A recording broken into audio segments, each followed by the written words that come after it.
Na sequência do nosso estudo, na primeira carta de João, capítulo 2.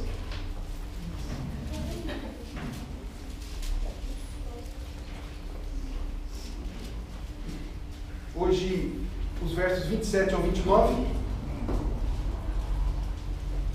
Mas eu gostaria de ler com os irmãos ainda desde o verso 18.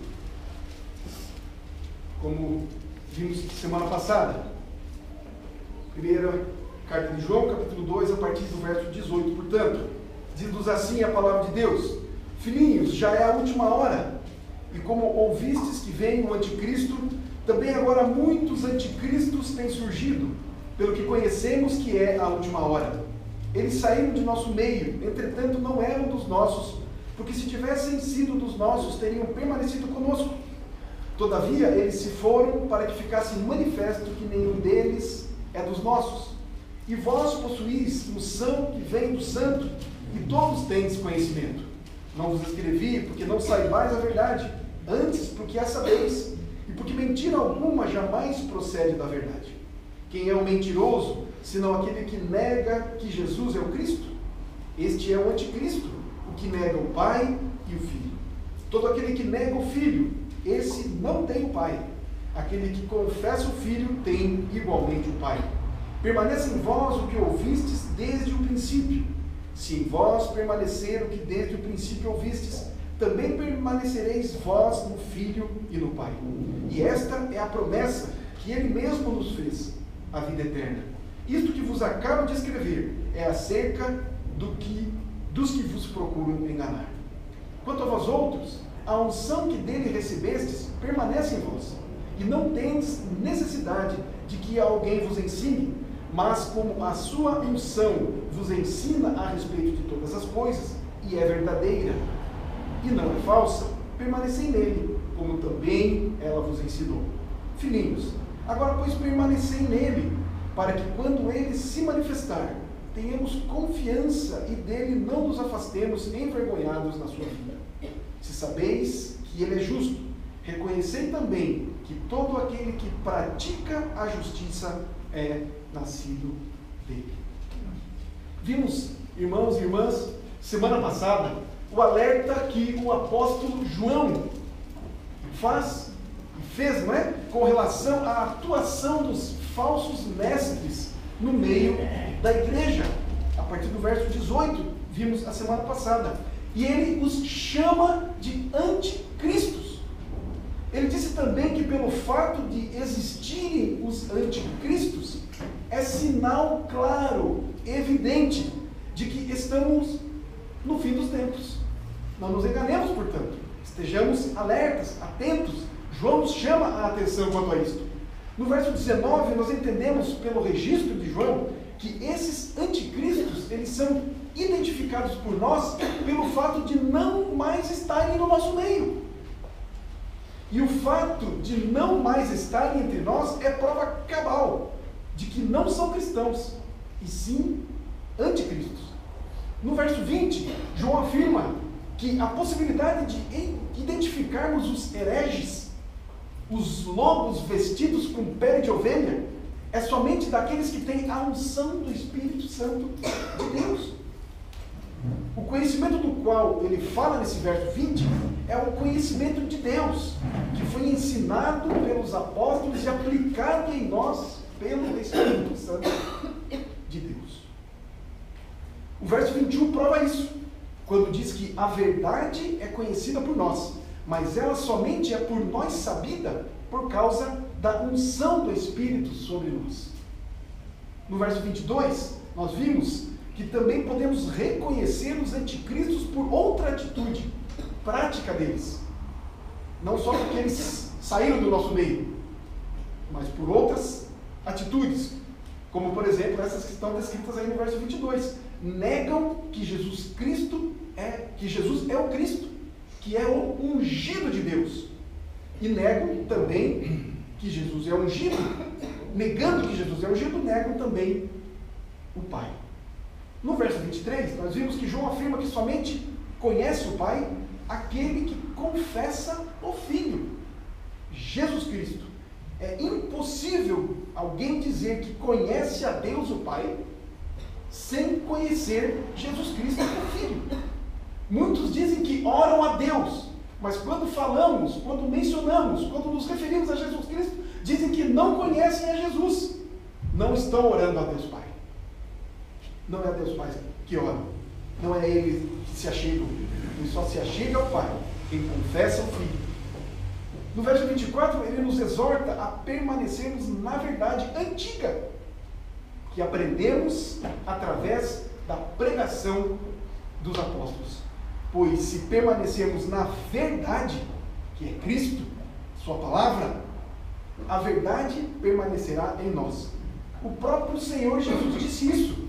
Eu quero só ver com vocês aqui, no capítulo 8 do Evangelho segundo João, nos versos 31 e 32. O próprio Senhor Jesus disse assim: disse, pois, Jesus aos judeus que haviam crido nele: se vós permanecerdes na minha palavra, sois verdadeiramente meus discípulos, e conhecereis a verdade, e a verdade vos libertará.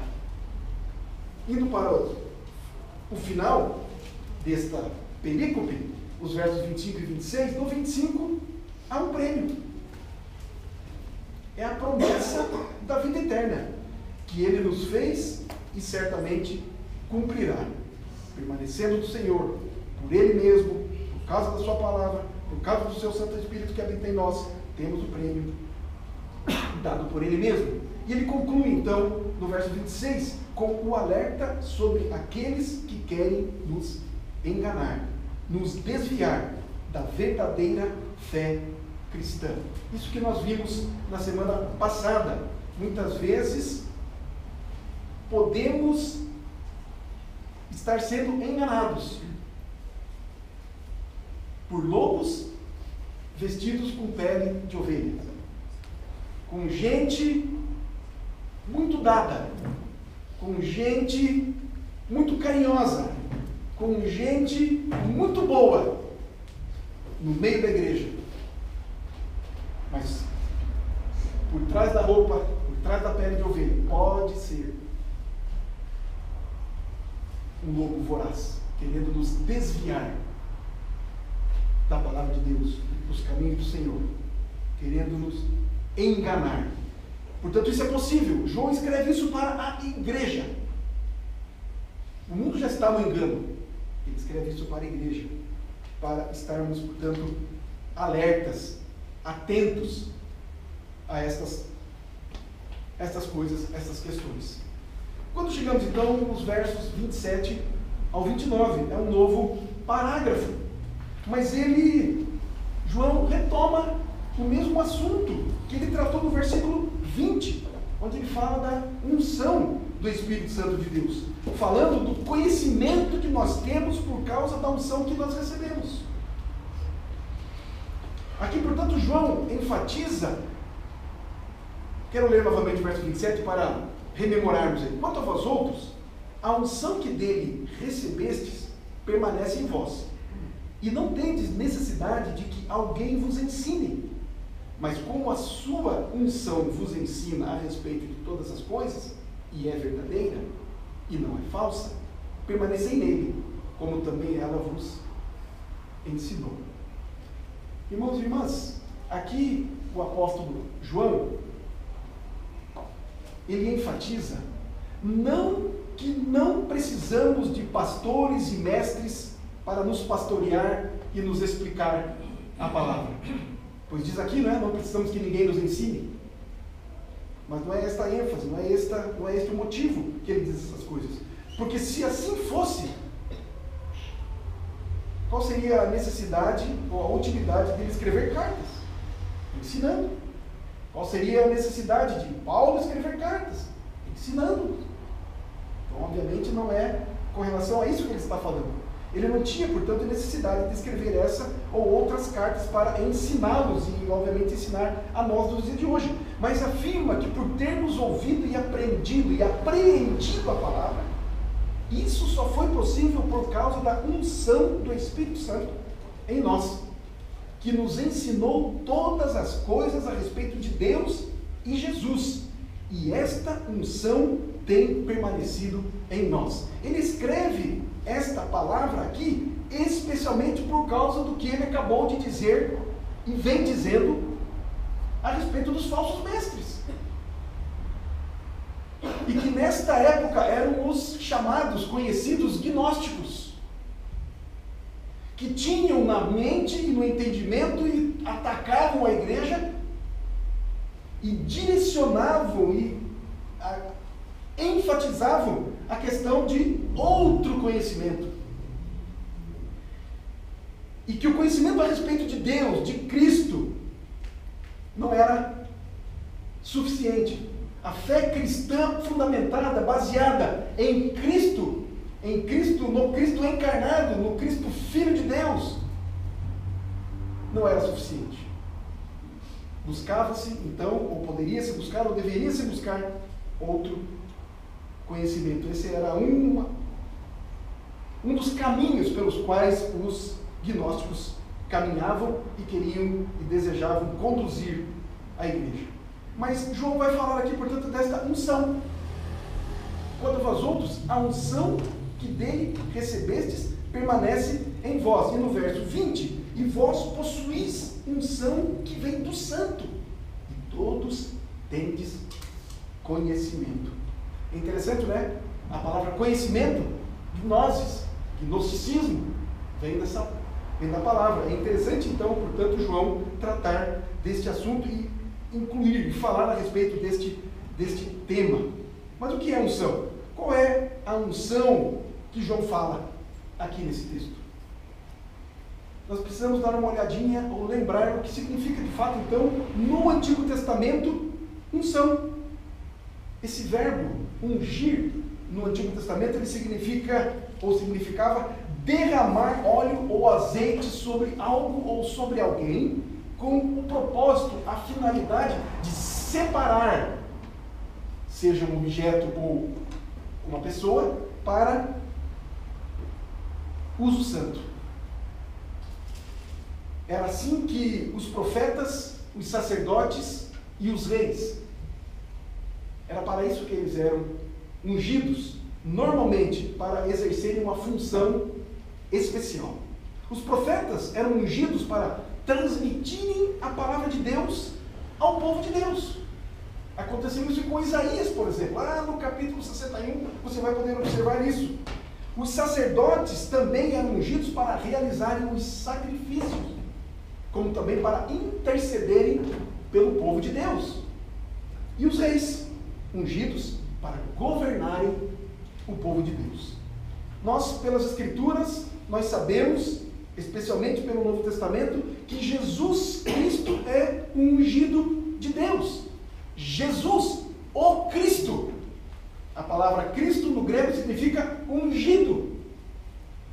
Jesus, o ungido. O nome Jesus Cristo, irmãos e irmãs, não é um nome, né, como o meu, Luiz Eduardo, não. É Jesus, o Cristo. Jesus, o ungido de Deus. Isso quer dizer que o nosso Senhor Jesus, Ele é o nosso profeta, sumo sacerdote e o nosso rei. Mas nós sabemos que Jesus Cristo não foi ungido com óleo e azeite, ou azeite, não é mesmo? Quando Jesus foi ungido? Mateus capítulo 3, versículos 16 e 17, nos dizem assim: batizado Jesus, saiu logo da água, e eis que se lhe abriram os céus, e viu o Espírito de Deus descendo como pomba, vindo sobre ele. E eis uma voz dos céus que dizia: este é o meu Filho amado, em quem me comprazo. Irmãos e irmãs, esta foi a unção de Jesus Cristo, de Jesus, para o exercício do seu ministério. Se vocês seguirem na leitura de Mateus, você vai ver que logo após este ato, este acontecimento, Jesus foi conduzido pelo Espírito ao deserto, onde foi tentado pelo inimigo das nossas almas. Jesus, portanto, foi ungido especialmente para o seu ministério. Irmãos e irmãs, da mesma maneira aconteceu conosco, com a igreja do Senhor Jesus no dia do Pentecostes. Veio o Espírito Santo sobre o povo de Deus, ungindo o povo de Deus, fazendo deste povo nação santa, separando este povo para uso exclusivo de Deus. É o que somos nós hoje também, igreja do Senhor Jesus Cristo. Quando cremos no Senhor Jesus Cristo, somos batizados com o Espírito Santo de Deus. Somos ungidos pelo Espírito para o Senhor mesmo, para a sua obra. Precisamos de fato desta unção para de fato sermos filhos de Deus, povo de Deus e capacitados para a obra do Senhor. Deus, portanto, irmãos e irmãs, nos deu o Espírito Santo. O Espírito Santo de Deus fez e faz uma obra espetacular, maravilhosa na vida de todos os crentes. Porque o Espírito Santo do Senhor vem sobre todos os crentes.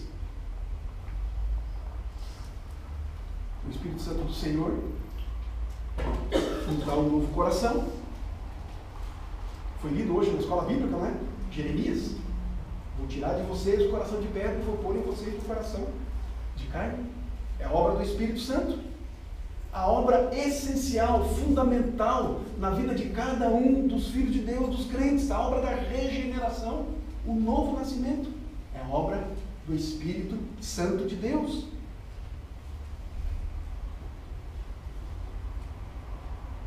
Aprendermos a palavra de Deus, captarmos a palavra de Deus, compreendermos as coisas de Deus, é a obra do Espírito Santo de Deus. Sermos convencidos do nosso pecado, obra do Espírito Santo do nosso Deus. Entendemos, portanto, queridos, que todos os cristãos têm esse conhecimento que João registrou no verso 20. Todos possuímos esta unção, todos temos o conhecimento necessário. Há um conhecido, já há algum tempo, um movimento carismático, não é isso? Que ensina que a obra do Espírito Santo, por exemplo, é uma obra à parte das Escrituras, à parte da Bíblia. Esse movimento, queridos, ensina que há apenas alguns privilegiados. Chama até alguns de profetas. Dizem que só alguns têm a unção. E que por só alguns terem a unção, só alguns são profetas. Deus só fala por meio desses alguns. Isso é muito comum. Nós vemos gente indo atrás de alguns para ouvir alguns. Não, é lá que tem a unção. É lá que está a unção. É naquele lugar. É naquela pessoa. É naquele homem. Ou naquela mulher. Esse é um movimento herético. Na verdade, querem pregar ou ensinar dizendo que é uma obra espetacular, maravilhosa, grandiosa do Espírito Santo de Deus fazer isso. Mas pelo contrário, isso é roubar o que nós temos. É roubar de nós o que o Senhor nos deu. Mas ele unge todos os crentes, não apenas alguns. É falta de entendimento das Escrituras. Quem caminha por este viés, quem anda por esse entendimento. E, portanto, não é magnificar a obra do Espírito, não é reconhecer a obra do Espírito, pelo contrário, é diminuir a pessoa e a obra do Espírito Santo de Deus, e não evidenciá-la. Porque, na verdade, o Espírito Santo fala com todos, vem sobre todos e está em todos os cristãos. Todos nós temos a unção. Todos nós temos o conhecimento. Portanto, queridos, quando se enfatiza que apenas alguns têm unção, na verdade, volto a repetir, estão diminuindo a pessoa e a obra do Espírito Santo de Deus. Porque João vai dizer algo grandioso aqui. Quanto a vós outros, a unção que dele recebestes permanece em vós, em todos vós, e não tendes necessidade de que alguém vos ensine. João diz todos, não somente naquele lugar, naquele profeta, mas em todos os cristãos, todos eles, todos nós temos esse grandioso, magnífico, espetacular privilégio. Queridos, a Bíblia nos diz, pelo apóstolo Paulo, por exemplo, que nós somos o templo do Espírito Santo. Que o Espírito Santo habita em nós. E que por isso temos a unção, o conhecimento. E é por isso mesmo que não precisamos buscar este ou aquele profeta dito ungido. Isto que faz, por outro lado, alguns, estes especialmente, se acharem superiores a outros. Acham-se melhores do que outros. E o contrário também é verdadeiro. Aqueles que não têm, ou acham que não têm, não sabem que têm, não entendem que têm o Espírito Santo de Deus, sentem-se diminuídos, menores, menosprezados. Sentem-se como crentes de segunda categoria. E essa coisa vai sendo alimentada. Cada vez mais diminuindo uns, cada vez mais outros sendo levantados. João mostra, portanto, nesta carta, que a evidência de se ter a unção do Espírito Santo não está em se ter experiências espetaculares, mas na prática cotidiana do amor de um para com o outro e para com Deus. Os versos 15 a 17 do capítulo 2 nos dizem assim: não ameis o mundo, nem as coisas que há no mundo. Se alguém amar o mundo, o amor do Pai não está nele. Porque tudo que há no mundo, a concupiscência da carne, a concupiscência dos olhos, a soberba da vida, não procede do Pai, mas procede do mundo. Ora, o mundo passa, bem como a sua concupiscência. Aquele, porém, que faz a vontade de Deus, permanece eternamente. Quem é que faz a vontade de Deus? Quem é que pode fazer a vontade de Deus? Quem é que tem condições de entender, de compreender qual é a vontade de Deus? De conhecer a vontade de Deus? Aqueles que têm o Espírito Santo de Deus. Aqueles que são filhos de Deus. Irmãos, queridos e queridas, qualquer obra feita supostamente pelo Espírito Santo de Deus, mas que aponte para longe de Cristo, longe da palavra, é uma obra do anticristo.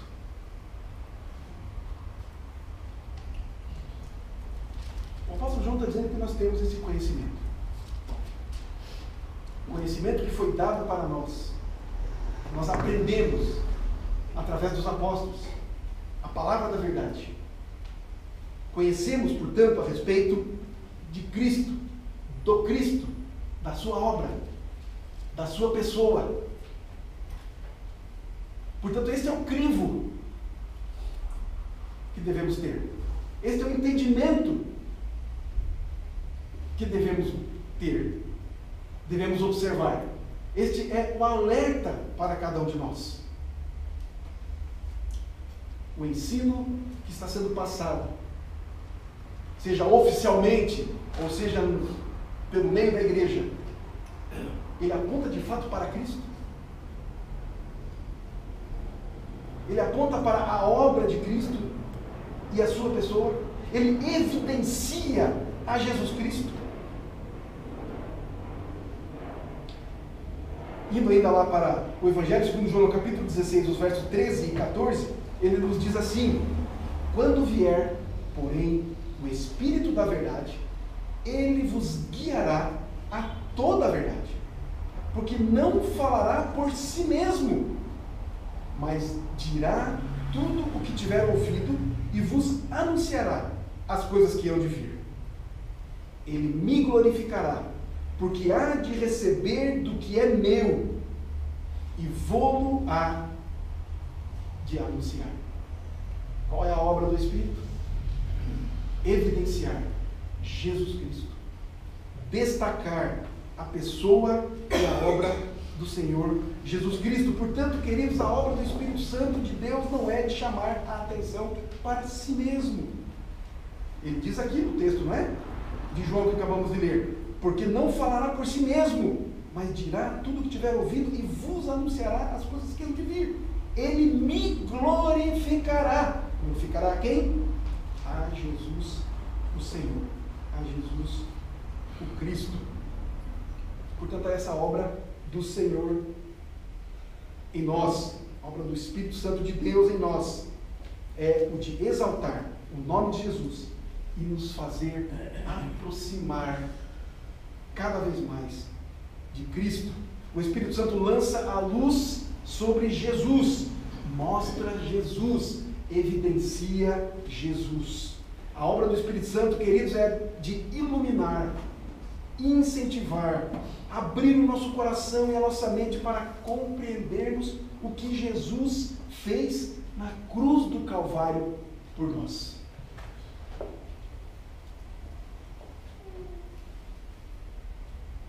Por isso o alerta de João. Por isso temos que estar atentos para qualquer ensino que não aponte, que não coloque em primeiro plano, que não evidencia a pessoa e a obra do nosso Senhor Jesus. Mas ensinos que enfatizam curas, prosperidade, sucesso, vitórias, poder, mas nunca encaminha o pecador para a cruz de Cristo. Temos que tomar cuidado com isso. Porque se isso está acontecendo, não é a obra do Espírito Santo. É a obra do anticristo.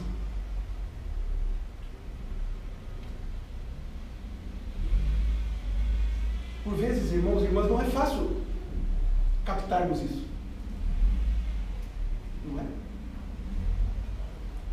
Por vezes andam no nosso meio pessoas muito hábeis.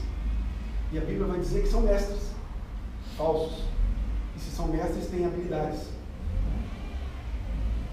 E nós podemos ser ou estar sendo enganados. Precisamos cuidar disso. Mas João vai dizer, então, permaneçam na verdade que vocês receberam. Permaneçam na verdade que vocês receberam. Porque essa, irmãos e irmãs, é a garantia para nós não sermos enganados. Portanto, precisamos permanecer na verdade, precisamos conhecer a verdade, precisamos nos aprofundar na verdade. Precisamos, quanto mais a palavra em nós, e o Espírito Santo vai agindo em nós, vai abrindo a nossa mente, vai nos dando entendimento, vai nos dando conhecimento, mais vivos nós estamos, mais alerta nós estamos, mais facilmente nós percebemos, mais discernimento temos com essas questões espirituais todas. Principalmente para fugirmos do engano.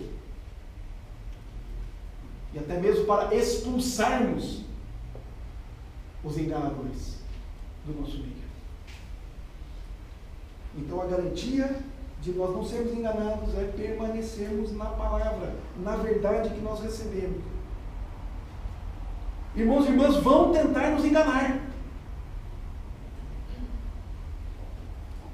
A igreja é o alvo do ataque do inimigo, do diabo, de Satanás. A igreja somos nós, eu e você. Estão vidrados em nós. Querem, de fato, destruir a igreja. Acabar conosco.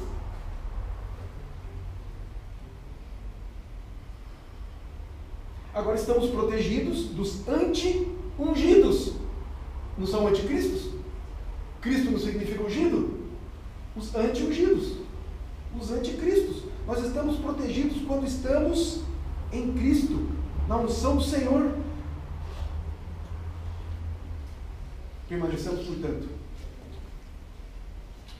nele. Jesus Cristo, como acabamos de lembrar, Cristo significa ungido. Jesus, o ungido de Deus, o Cristo de Deus, nesta terra quando veio, quando esteve por aqui. Hoje somos nós. Nós somos os ungidos de Deus. Nós vamos ver no livro de Atos que a igreja começou após, não é? A igreja no Novo Testamento, após o Pentecostes, começou a caminhar, o Espírito Santo agindo poderosamente na igreja.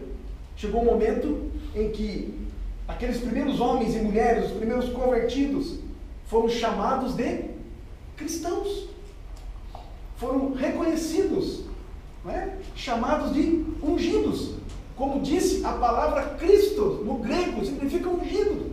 Então eles diziam aí, agora vem aí ungido. Olha esse tanto de ungidos que tem aqui e acolá. Cristos. Pequenos Cristos, nós podemos dizer. Nós somos, portanto, chamados de cristãos, de ungidos, não é assim? Todos nós, portanto, temos a proteção dessas ciladas, pois todos nós somos ungidos de Deus. Se permanecemos na palavra, se conhecemos as Escrituras, é exatamente isso que João diz aqui nos versos 24 e 25 do capítulo 2 de 1 João. Todo aquele que nega o Filho. 24. Permaneça em vós o que ouvistes desde o princípio. Se em vós permanecer o que desde o princípio ouvistes, também permanecereis vós no Filho e no Pai. E esta é a promessa que Ele mesmo nos fez, a vida eterna. O que João diz aqui é que se deve... O que João diz que deve permanecer em nós? O que é que deve ficar em nós? O que ouvimos desde o princípio. E o que nós ouvimos desde o princípio? A palavra. A vida de Cristo. A sua pessoa, a sua obra. A pregação dos apóstolos foi nessa linha. Portanto, queridos, nós podemos ver aqui uma combinação. A unção do Espírito, mais a palavra. Foi o que ouvimos. O Evangelho ensinado pelos apóstolos de Jesus. Portanto, queridos, a arma que nós precisamos para permanecermos firmes nessa vida é a mesma que os primeiros cristãos precisaram. As mesmas armas e armaduras que defenderam aqueles primeiros cristãos, que protegeram aqueles primeiros cristãos. A palavra é que nós precisamos hoje. A proteção da palavra, a proteção do Espírito Santo de Deus. Mas por vezes nós queremos separar a palavra do Espírito Santo.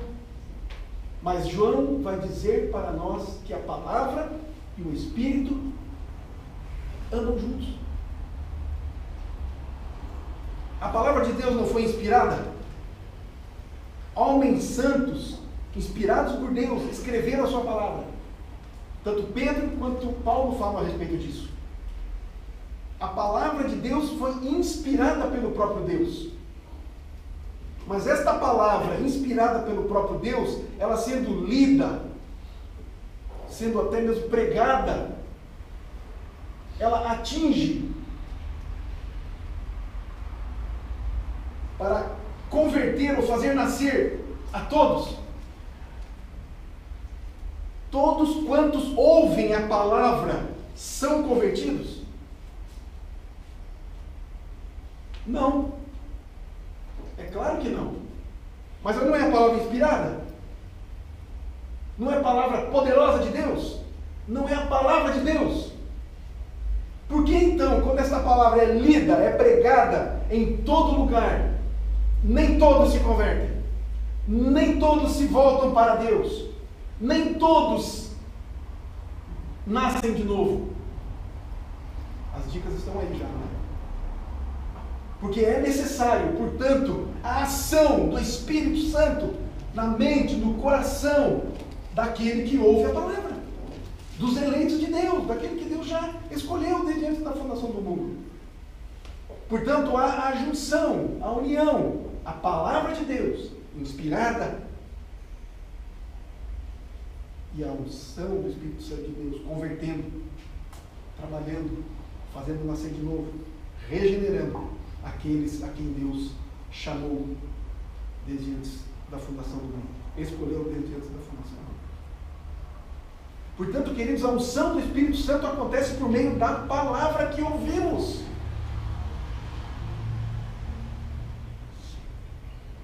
Paulo, em Romanos 10, 17, vai dizer que a fé vem pela pregação e a pregação pela palavra de Cristo. A fé. Alguém só pode ter fé através da pregação. E a pregação, qual pregação? A palavra de Cristo. A unção do Espírito Santo é através da palavra inspirada. A Bíblia é a espada do Espírito. A palavra de Deus. As Escrituras. Será que às vezes nós queremos que o Espírito Santo lute sem espada?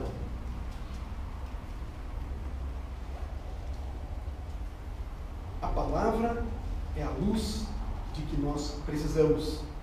Lâmpada para os meus pés é a tua palavra. Salmo 119, 105. A unção do Espírito Santo. O Espírito Santo age pela palavra e não à parte da palavra. Portanto, nós vamos desonrar, ou se desonra a palavra de Deus, e o Espírito Santo quando nós vamos atrás de novas profecias e novas revelações.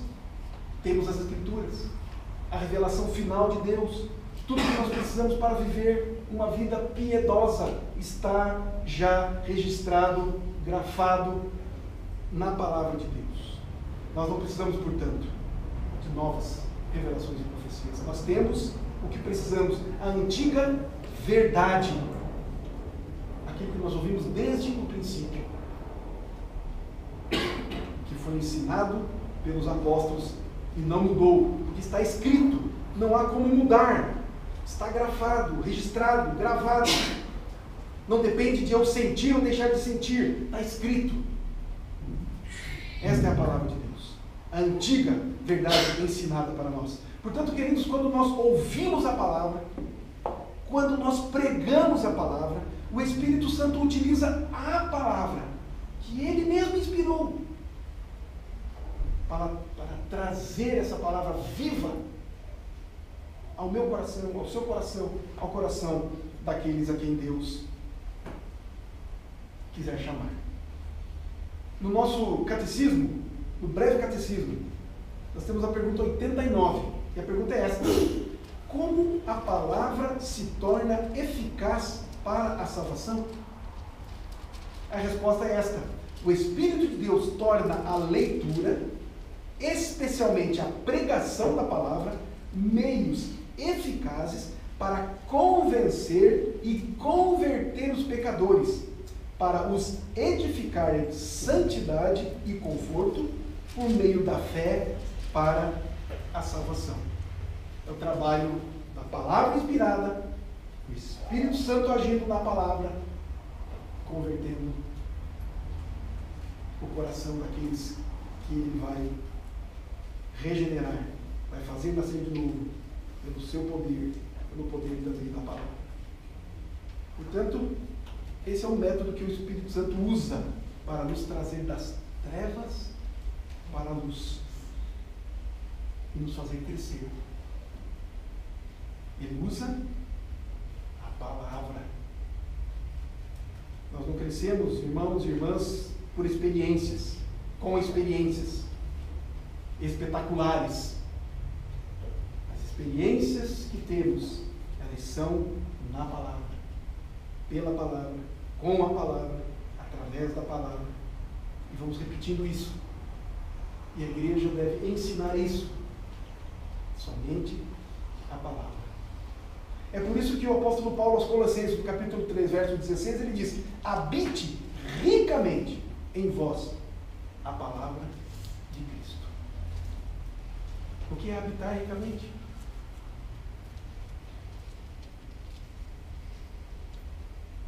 Qual é o valor que damos à palavra de Deus? A importância que damos à palavra. Portanto, queridos, a maneira de nós sermos protegidos é termos a palavra de Deus no nosso coração, na nossa mente. A maneira de não sermos enganados pelos anticristos é estando firmados na palavra. O Espírito Santo age por meio da palavra. E, portanto, uma vez mais, eu enfatizo, nós já temos tudo o que precisamos. A palavra e a unção do Espírito Santo de Deus. Os versos 28 e 29 do capítulo 2, eles nos diziam assim: filhinhos, agora pois permanecei nele, para que quando ele se manifestar, tenhamos confiança e dele não nos afastemos envergonhados na sua vinda. Portanto, se nós estamos nele, se nós permanecemos nele, e nele aqui é a palavra, quando ele se manifestar, quando Jesus voltar, em primeiro lugar nós vamos estar sabendo. Nós vamos facilmente reconhecer. Porque nós estamos tendo este relacionamento. Quando Jesus vier, nós não seremos desconhecidos dele, e nem ele de nós. Nós não vamos precisar colocar uma plaquinha, que nem quando vamos receber alguém no aeroporto, né, que não conhecemos. Hoje está mais difícil, né, porque é muito mais fácil aí, fotografia para todo lado, mas antigamente era muito comum, não é? Vem alguém que eu vou pegar no aeroporto, essa pessoa não me conhece. Como é que ela vai me identificar no aeroporto? É uma plaquinha. Não conheço. E pode saber, irmãos e irmãs, quando Jesus voltar não vai adiantar plaquinha alguma.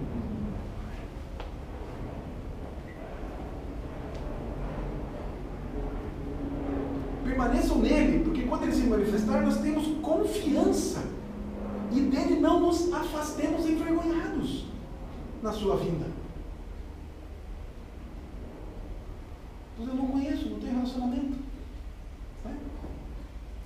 Não, vamos permanecer no Senhor, na sua palavra.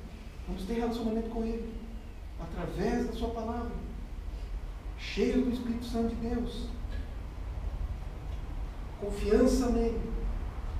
A certeza de que quando ele vier nós vamos reconhecer, ele vai nos reconhecer. Isso vai ser automático, vai ser simples, vai ser maravilhoso.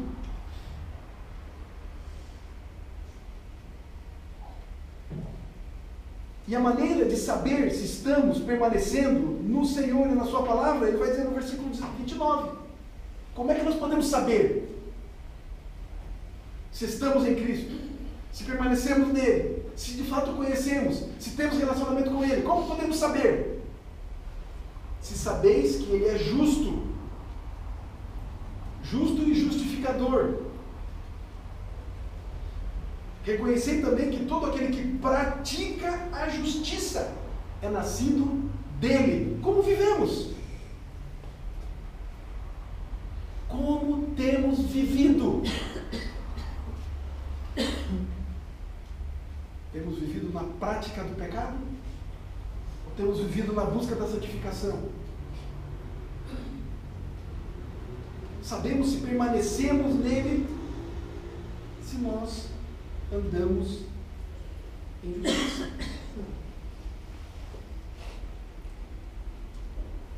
Práticas externas de justiça. Práticas internas. Aquilo que outros veem. Aquilo que só Deus vê. Se nós nos preocupamos com isso. Se nós temos de fato do Espírito Santo de Deus, conforme a palavra nos mostra, nos ensina, se temos aqueles cliques, isso é pecado. Eu errei nisso. faço para resolver isso? A palavra de Deus, o seu Santo Espírito em nós, nos alerta, nos mostra não só a questão dos enganadores, também se de fato permanecermos nele. O que temos feito, como temos andado, como temos caminhado. Concluindo, meus irmãos, temos provas para julgar qualquer novo ensino que nos apresentam. Provas para julgar. Primeira pergunta que devemos fazer para nós mesmos: o ensino que estamos recebendo está de acordo com a tradição cristã? No sentido de tradição cristã aqui, é o ensino da palavra, dos apóstolos, dos profetas, o ensino de Jesus Cristo. Está de acordo com isso que nós aprendemos, que foi ensinado para nós e que deve permanecer nas nossas mentes e no nosso coração? O que temos recebido, o que ouvimos de novo por aí, está de acordo com isso?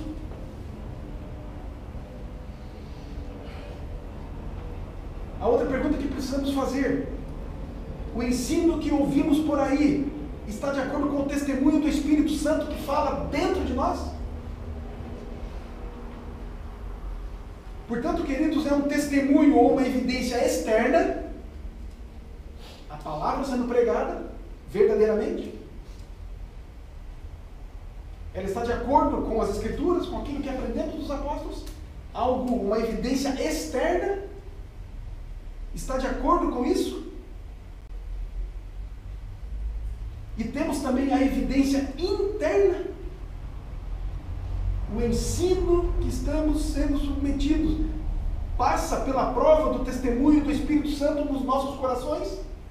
Quando a palavra de Deus nos diz que o Espírito Santo testifica com o nosso espírito que somos filhos de Deus. Uma coisa, irmãos e irmãs, é nós ouvirmos a respeito da palavra. Como já dissemos, palavra inspirada.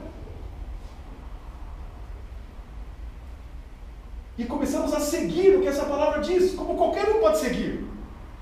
Qualquer pessoa pode ler as palavras deste livro e olhar, e ver, e perceber, observar que coisa magnífica, que estilo de vida diferente, mas que causa ótima, excelente para seguir. Qualquer pessoa pode seguir.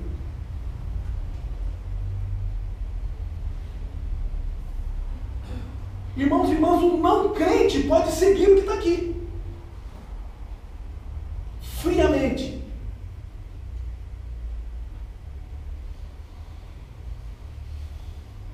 Tanto que João está falando dos falsos mestres, dos anticristos, que estavam no nosso meio. Hebreus vai falar dos apóstatas, não é? Lá em Hebreus 6, Hebreus 10, diz lá em Hebreus que eles provaram até mesmo do dom. Estavam no meio do povo. Admitiram muitas coisas, viveram muitas coisas, falsamente. Nós sabemos que no meio da igreja, irmãos e irmãs, da igreja de Jesus Cristo, através da história, há falsos cristãos. Há gente que pensa que é crente, porque simplesmente conhece as Escrituras de capa a capa. Pode citar versículos, versículos e mais versículos, histórias e mais histórias.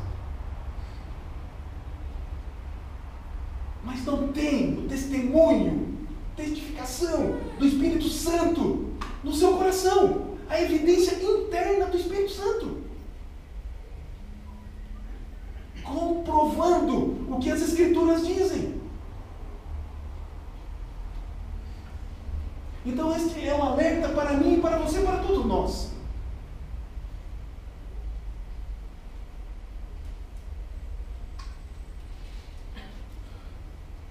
Evidências de sermos, de fato, filhos de Deus. Eu quero encerrar com uma citação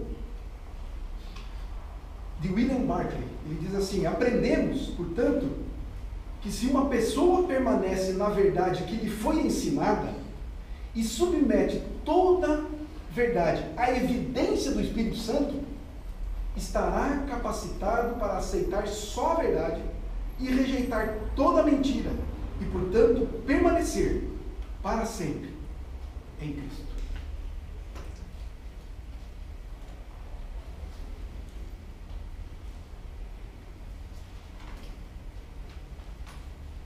Quanto a vós outros, a unção que dele recebestes permanece em vós, e não tendes necessidade de que alguém vos ensine, mas como a sua unção vos ensina a respeito de todas as coisas, e é verdadeira e não é falsa, permanecei nele, como também ela vos ensinou. Filhinhos, agora pois permanecei nele, para que quando ele se manifestar, tenhamos confiança, e dele não nos afastemos envergonhados na sua vinda. Se sabeis que ele é justo, reconhecei também que todo aquele que pratica a justiça é nascido dele. Vamos orar?